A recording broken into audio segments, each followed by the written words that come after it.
Just like exponential growth, you can have something called exponential decay, and we have a function that describes exponential decay. Notice the main thing that's different here is instead of adding the rate, we're subtracting it, and oops, forgot my minus sign here. That's called the decay factor. The little a is still the initial amount, the t is still the number of time periods, and uh, the capital A is, of course, the amount after all of that time. So it's basic same thing, but instead of adding the rate in, you want it to decrease over time, so you subtract it away. All right. A cup of green tea contains 35 milligrams of caffeine. That sounds like an initial amount to me. The average teen can eliminate approximately 12.5% of the caffeine from their system per hour. So there we go. That gives us our time. Every hour is 1t, and 12.5% is my rate. So draw a graph to represent the amount of caffeine remaining after drinking a cup of green tea. Well, let's go ahead and make our function here. The amount after a certain number of hours is the initial times 1 minus the decimal form of my percentage to the t. So it's 35 times, what is that? 87 or 0.875. 1 minus 0.125, 0.875, yeah, to the t. So that is our function. So what does this graph look like? Well, it's definitely going to be diminishing over time. The k value is 0, so it's never going to get into the negatives, which makes sense. Your body can't get negative caffeine in your body. Once it just runs out of caffeine, just the caffeine's gone. There's no such thing as negative caffeine. So when time is 0, it's 1. So it starts at 35. So I'm going to need to go up by 5. 0, 5, 10, 15, 20, 25, 30, 35. And all I have to do is plug in a couple of hours. So there's 1, oops,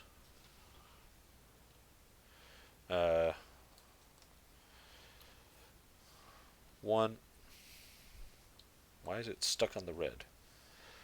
1, 2, 3, 4. Let's look at it after 5 hours. So we'll plug in 1, 2, 3, 4, and 5 in for our function here and see what we get. So 35 parentheses 0.875 parentheses caret, and let's type in 1 for 1 hour, and I have 30.625.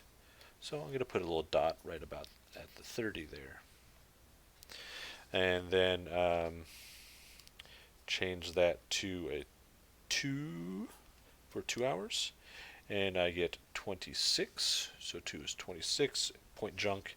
I can't be accurate enough to really care about that. And after 3 hours, 23.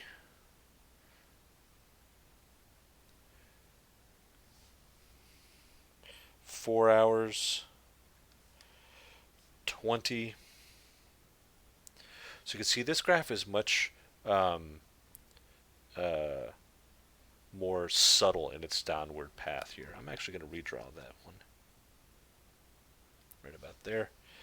And just to kind of make things interesting, I'm going to put in 10. So 1, 2, 3, 4, 5 at 10.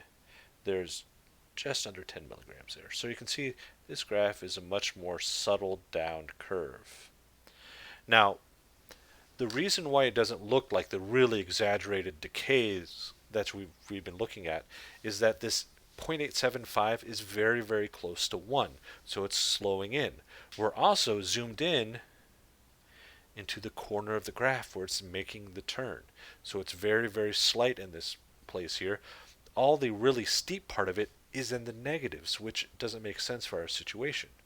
So there's our graph.